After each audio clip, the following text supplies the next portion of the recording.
Buen día, estudiantes. Espero todos se encuentren muy bien. El propósito de este video es para ver el tema de datos agrupados aplicados a un ejemplo.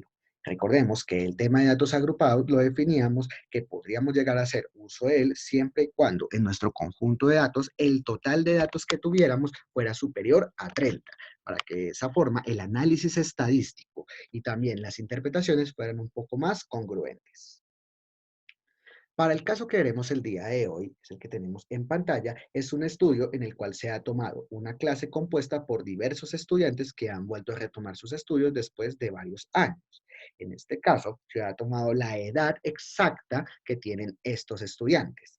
¿Qué queremos decir cuando hablamos de que tenemos la edad exacta? Recordemos que la edad pertenece a la variable tiempo y que por lo tanto el tiempo es considerado como una variable cuantitativa continua, es decir, que puede llegar a generar valores mediante un intervalo, o mejor dicho, valores decimales. Para eso, si nos damos cuenta, en este caso de estudio, tenemos que los valores, o más bien las edades de los estudiantes, están dadas en decimales, donde si quisiéramos llegar a interpretarlos un poco, podríamos decir que, por ejemplo, el caso del 34,8 que vemos de manera inicial, representa la edad de un estudiante que tiene 34 años y varios meses ya cumplidos desde que se hizo el estudio. Por ejemplo, casos como aquí tenemos el 38, el 35 y el 31 que no tienen decimales, podríamos decir que son estudiantes que están cumpliendo años ese mismo día que se hizo el estudio. Pero como no vamos a profundizar demasiado sobre la obtención de estos datos, de una vez vamos a entrar a lo que nos conviene para este tema. Recordemos que el propósito de hacer el tema de datos agrupados es que mediante los datos que nos habían dado a continuación, lo primero que pudiéramos hacer es esta primera pregunta que nos dicen que es realizar la tabla de frecuencias por medio de datos agrupados de la edad de los estudiantes. Después de eso, nuestro segundo punto, vamos a hacer el análisis gráfico, el cual es realizar un histograma y un polígono de frecuencias considerando la tabla generada en el punto número 1. Finalmente, en el tercer punto, lo que haremos es dar las conclusiones ideales a través de lo generado con las gráficas y tal vez con la tabla. Para eso, entonces, ¿cómo iniciaremos el desarrollo de nuestra tabla de frecuencias? Recordemos que en el tema de datos agrupados es necesario hallar tres parámetros de manera inicial. El tema del rango, el número de clases y la amplitud. Recordemos primero que el rango, para poder hallarlo, representa la diferencia que existe entre el dato máximo y el dato mínimo. Si observamos nuestros datos que nos daban de manera inicial, podemos encontrar que el dato máximo es de 47,9 y el dato mínimo es de 25,1. Y al momento de hacer la diferencia entre estos dos datos, el resultado será de 22,8. Lo siguiente será hallar el número de clases, donde recordemos que este valor representa el número de filas o también de clases que vamos a fabricar en nuestra tabla de frecuencias. En este caso, recordemos que para hallar el número de clases ideal, en nuestro caso, vamos a hacer uso del método de Sturges, donde Sturges nos define que para poder llegar a determinar un número de clases ideal, podemos utilizar la fórmula que vemos en pantalla, la cual es 1 más 3,322 multiplicado por el logaritmo del número total de datos, que en este caso sería de 25, porque el análisis se hizo con 25 estudiantes. Si hacemos todo este proceso, nos dará como resultado aproximado 5,64, el cual si aproximamos aún más, porque recordemos que el número de clases o el número de filas no puede generarse con valores decimales, tiene que dar como resultado aproximándolo más al valor de 6. Por lo tanto, tendremos que desarrollar 6 filas al momento de interpretar y analizar el tema de la tabla de frecuencias. Muy bien, una vez hallados estos valores, recordemos que lo siguiente es hallar la amplitud. Recordemos que la amplitud representa el ancho que va a tener cada clase. Entonces, para este caso, recordemos que la amplitud la hallamos dividiendo el número del rango con el total de clases. Entonces, en este caso, si nosotros dividimos 22,8 entre 6, podemos ver que el cociente entre estos dos es de 3,8. Por lo tanto, cada uno de los números de clases o también de filas va a tener un valor igual a 3,8. Ya sabiendo estos tres parámetros, lo siguiente que vamos a hacer es desarrollar como tal la tabla de frecuencias. Para eso, recordemos que lo primero que debemos desarrollar son los límites inferiores y superiores que va a tener cada una de las clases, donde la primera clase que vamos a analizar va a tener como límite inferior el valor más pequeño, mientras que el límite superior va a tener la suma entre ese valor más pequeño y la amplitud. Podemos ver en pantalla entonces que si analizamos nuestro conjunto de datos, El valor más pequeño era el 25,1, que incluso tuvimos en cuenta para poder hallar el rango. Ahora, si sumamos este valor más el 3,8 que nos dio la amplitud, o más bien el ancho de clase, nos dará como resultado este 28,9. En la siguiente clase vamos a tener en cuenta entonces como límite inferior exactamente el mismo valor que generamos para el límite superior, en este caso 28,9, mientras que el límite superior para la segunda clase nuevamente será la suma entre ese valor del límite inferior y la amplitud. Podemos ver en pantalla entonces que el límite inferior sería el 28,9, que nos dio el límite superior en la clase pasada, y si sumamos este valor con la amplitud que nos daba 3,8, nos dará como resultado 32,7. Este proceso lo vamos a hacer consecutivamente para cada una de las clases. Recordemos que nos detendremos cuando hallemos ya la sexta clase, que era lo que nos daba el método de Sturges. Para este caso, si hacemos el proceso 6 veces, podemos darnos cuenta que el último valor en la última clase, el límite superior, es de 47,9, que representa también el dato máximo en nuestro conjunto de datos. Este dato no es una coincidencia, ya que mediante las metodologías allá en los anteriores parámetros pudimos determinar que esta parte estará de forma correcta. Ahora, para empezar el desarrollo de nuestra tabla de frecuencias, recordemos las 4 frecuencias que hemos analizado con anterioridad. La primera frecuencia que vamos a considerar es la frecuencia absoluta, también llamada f sub i.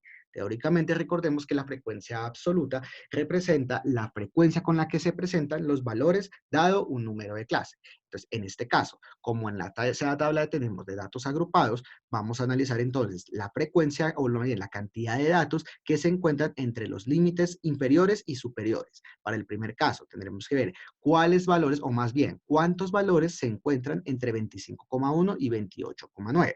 Si nosotros analizamos nuestra serie de datos y empezamos a hacer el conteo manualmente, podemos darnos cuenta que hay 3 valores que se encuentran entre 25,1 y 28,9. Para las siguientes clases haremos exactamente lo mismo. Contaremos cuántos valores hay entre ambas clases. Podemos darnos cuenta que para la segunda clase será también de 3 y así consecutivamente para cada una de las clases hasta obtener los siguientes valores que vemos en pantalla. Ahora, ¿cómo podemos saber si realmente este es el número correcto de la frecuencia absoluta para cada una de las clases? Recordemos que la frecuencia absoluta tiene una regla que la suma de todos sus datos debe dar el total del número de datos iniciales. En este caso, si nosotros realizamos toda esta suma de estos datos que están en pantalla, nos dará como resultado 25, que concuerda con respecto a la cantidad de datos que teníamos de manera original.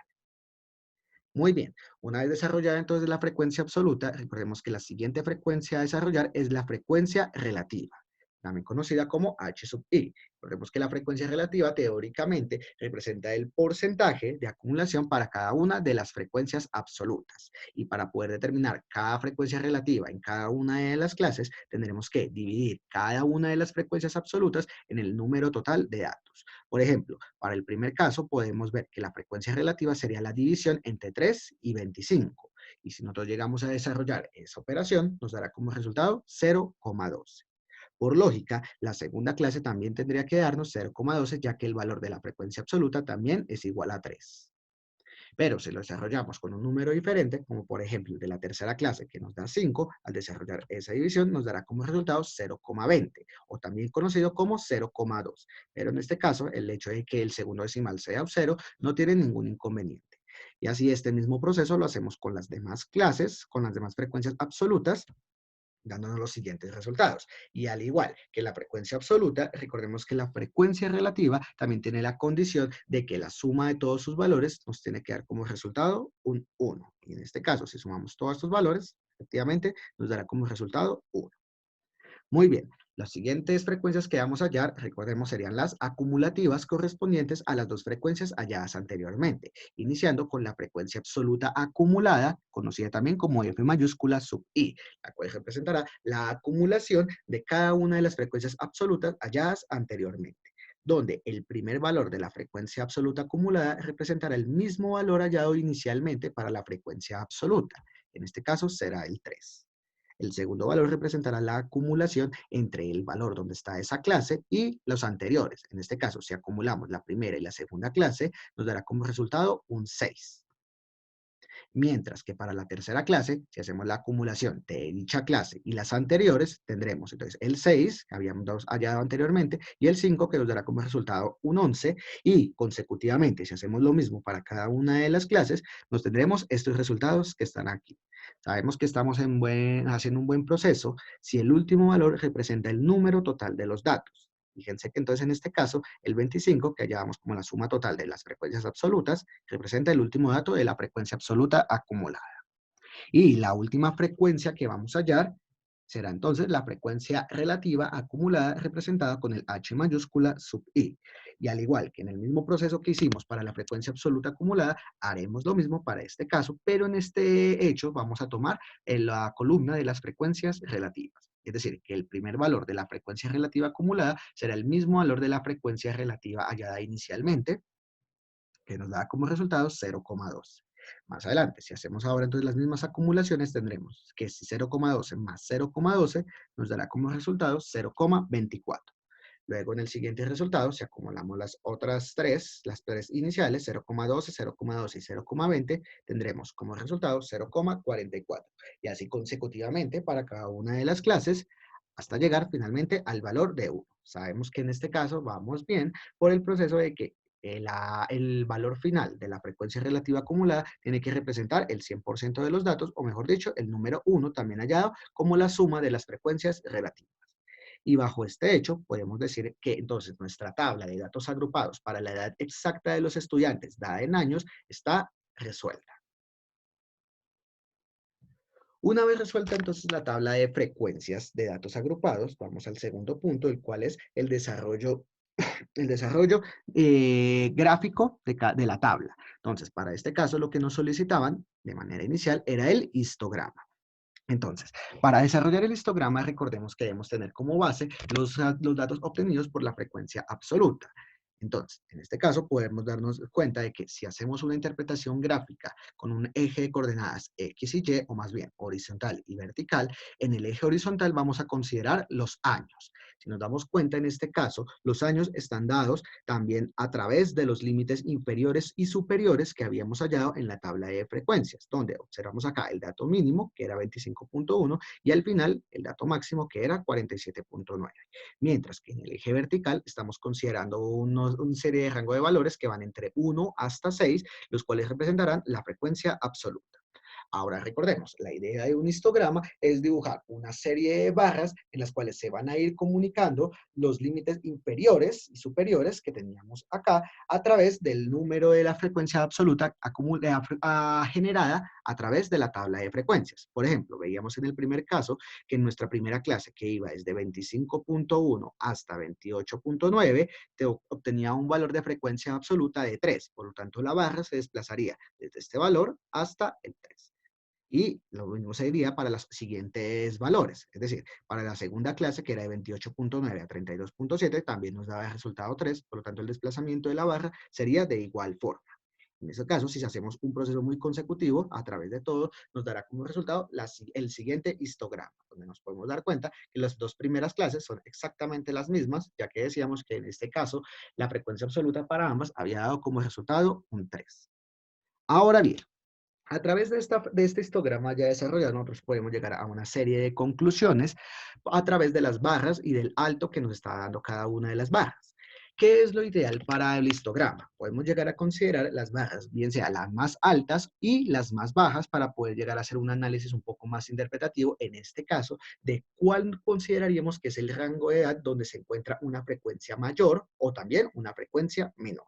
Entonces, para el primer caso, la frecuencia mayor, podemos ver que hay dos barras altas, que sería la que va de 36,5 a 40,3 y la de 44,1 a 47,9. Nos damos cuenta que ambas barras llegan hasta el valor de 6. Por lo tanto, podemos concluir que las frecuencias más altas con respecto a la edad exacta de los estudiantes se encuentran en dichos intervalos con una frecuencia de 6 estudiantes. Es decir, que en cada uno de los intervalos hay 6 estudiantes en los cuales poseen una edad que está en dichos intervalos. Mientras que para el siguiente análisis podemos también llegar a considerar las barras más bajas. En este caso solo tenemos una barra que es más baja que las demás, que es la que se encuentra entre 40,3 y 44,1, donde podemos observar que su frecuencia absoluta tiene un valor de 2. Por lo tanto, la conclusión puede ser de una manera muy similar a como lo hicimos anteriormente con las barras altas, en la cual podemos llegar a decir que en este caso la frecuencia más baja con respecto a la edad exacta de los estudiantes se encuentra en el intervalo de 40,3 a 44,1, con una frecuencia de 2 estudiantes, es decir, que simplemente hay 2 estudiantes que están en dicho intervalo.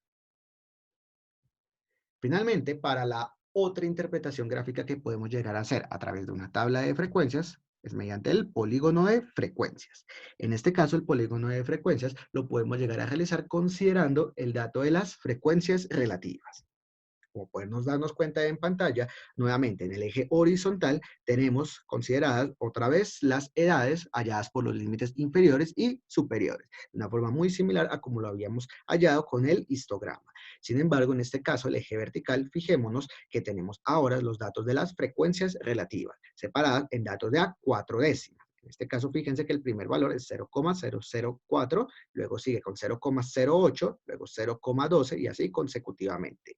El hecho de colocarlos de esta forma no tiene que afectar mucho si nosotros utilizamos un rango diferente para los valores de la columna. En este caso nosotros lo podemos llegar a manejar así, ya que nos dimos cuenta que al desarrollar las frecuencias relativas, todos los valores eran pares. Pero si en caso tal hubiéramos generado un valor impar, hubiéramos también tenido que utilizar algún otro rango que asemejara a ese valor.